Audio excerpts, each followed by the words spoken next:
place to catch up with friends, relax in a friendly atmosphere and enjoy great service and food, then Buckley's can offer a fun evening that the whole family can enjoy. In our bistro you can enjoy a selection from our extensive menu, including family favourites. On those sunny days, our alfresco is the perfect setting to enjoy a meal, catch up with friends or watch your favourite sport on 2 large plasma TVs. Having a special occasion can be made easy by hiring our newly renovated function rooms. Buckley's, a venue of class that provides all your entertainment and function needs. Welcome back, and as I said at the start of the year, we've got a fantastic draw coming up, and our new sponsor, Trevor Ellsworthy from Ellsworthy Retrovision, has kindly donated an LCD television set, LCD, I got that right, television set which will be drawn at the end of the year, and all entries that have gone into the barrel, well, one entry will be drawn out each week and they will win a dinner for 2 at Jack Whitley's Commodore Fiend Hotel down there in Kilgore Street in East Geelong. Fantastic indeed. So I'll throw it over to our guest barrel girls this morning, and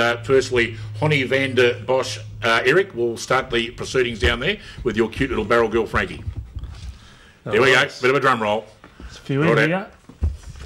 Here we go. Who wins the dinner for 2, Frank?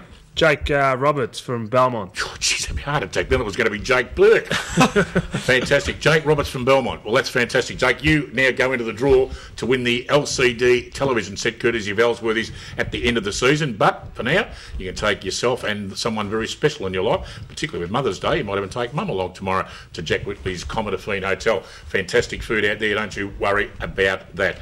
Well, we're going to move along now. And, of course, our regular segment that we have every Saturday morning is the one that's popular with the mums and dads and the kids, and of course I speak of Dale's under-18 segment. Here's Dale. Good on you, Dick. Thank you very much. Another interesting round of football in the under-18 competition, with Inverleigh kicking 9-9-63 to defeat Bellpost Hill 5-9-39. Inverleigh goals were Templeton and Muir got 2, and their better players Nick Anderson and Taxsack, I think his name is, so it's a bit of an abbreviated name there, but I'll chase that up during the week with their coach and find out who it is. Up at Bellpost Hill, Smith and Thomas both kicked.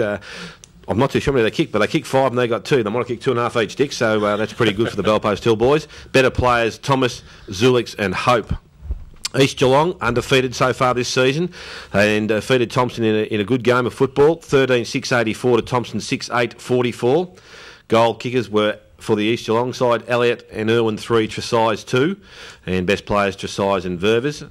And for Thompson, Hodgson got 2. Best players Josh, the Doodle Spence they call him, and McMahon and Marnie. Now out at Corio, the Corio Devils, the under-18 sides, also played some good football. They kicked 19 goals, 620 to defeat Belmont Lions 3-9-27. Hunter got 5, Scott and Gruby both with 3. Better players Scott, Nicholson and Archini. And for the Belmont side, Johnson got 2. Robinson, obviously, the other goal. Best players, Boyd and Davis. Now, just for the benefit of Cogsy, the young fella that we were talking about last week was young Heath Walsh Jr. He's now kicked 27 goals in 3 games in under-14 football, so not a bad effort for the young fella out there. North Geelong, 2 strong for Werribee, and these 2 sides very strong last year, but North Geelong struggled with numbers last week, but obviously fully equipped this week. King will kick 5, Short 4 and Riccardi 3. Better players, Eels, Willoughby and Perry. And for the Werribee side, Ellis with 2. Better players, Ellis, Williams and Steele. Final game was out at Bannockburn against Winchelsea, and Bannockburn 11-16-82 defeated Winchelsea 3-1-9. Goals for Bannockburn, Padani with 3, Biggs and O'Brien. Better players, Walls, Lucas and Keys. And for the Winchelsea side, Stevens got 2. Better players, Shepherd, Zed, Dunkley and Marnie. So some interesting results there, Dick. And it's just starting to get those top 4 sides at the moment. East Geelong, North Geelong, Werribee Centrals and the Tommy Tigers are up there. Fantastic, Dale. I forgot to mention too, Dale, it's 32 inches. 32 inches? Yep. Every bit of it. Thank you very much. That's the LCD television set, courtesy of Retrovision. Trevor Ellsworth's Retrovision, just outside the Cat Claws in Moorabool Street. Now, another very popular segment we're having this year, of course, is Raiders Roast. And here's Cal talking to Chris Scott from the Thompson Footy Club. We have Chris Scott here to do our Raiders Roast. How are you going tonight, Chris? Yeah, very well, thanks. All right, first up, what's your nickname? Scotty. What's your favourite footballing memory? Probably under 16's grand final win. Yeah. What's your favourite AFL/VFL player? Probably Daniel Wells. Yeah. I was struggling at the moment. What would you spend your last $10 on? Probably bet. Try to win some more. Who's the funniest player at the club? Sean O'Neill. Who's got the biggest ego at the club? Morgan Cleary. What's your favourite band at the moment? I don't really have one, mate. Just whatever's on. Yeah. Yep. And if you had 3 people to invite to a dinner, who would they be?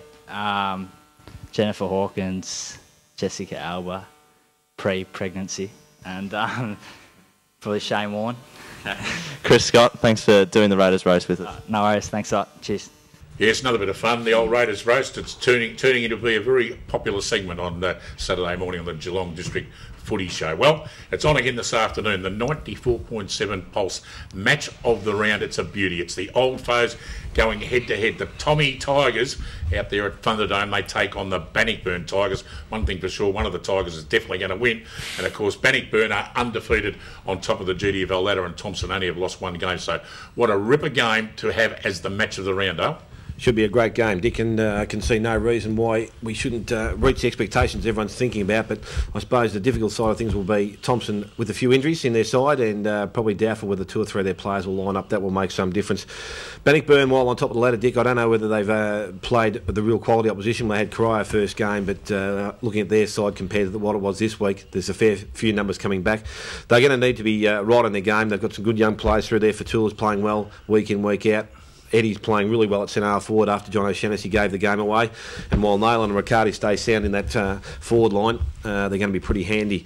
The other bloke, Dan Gibbs, is the bloke that seems to get a lot of football and not much recognition, so he's doing some really good work. So I would think that Bannockburn Tigers, not that I'm loyal there, Dick, as you can tell, but I would think that they would hold sway with those injuries out of the Thompson side.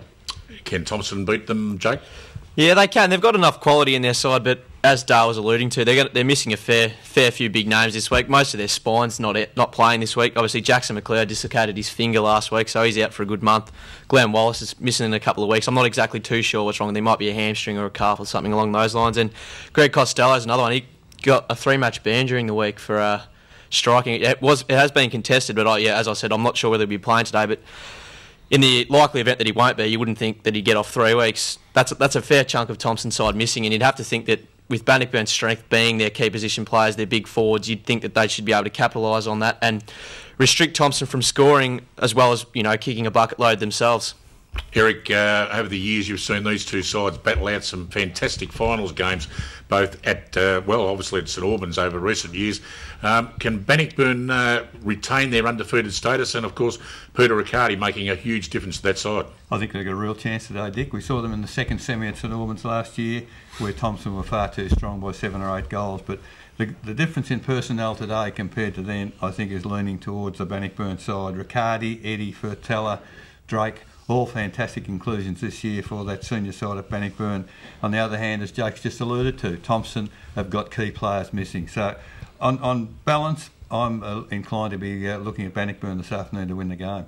Indeed. Frank, this is your big chance, mate. Pick a winner. Yeah, look, it should be a close game, and good to see Aaron Eddy doing well. I played at Drysdale with Aaron, and very good player. He's kicking goals this year, so look, Bannockburn just. Bannockburn just. Yep. That's all right. In La La Land. People doing dancing and everything in the studio at the moment. Yes, of course, folks, you can tune into this game on 94.7 The Pulse this afternoon from 1:30, and you can hear Eric making one of his big comebacks. And, of course, with what's your name again? Yeah, Dale. And, of course, Jake. It'll be a fantastic call indeed. And, of course, 5 o'clock, you can hear all the final scores, not only in the GDFL, but all the football played around Geelong and the AFL.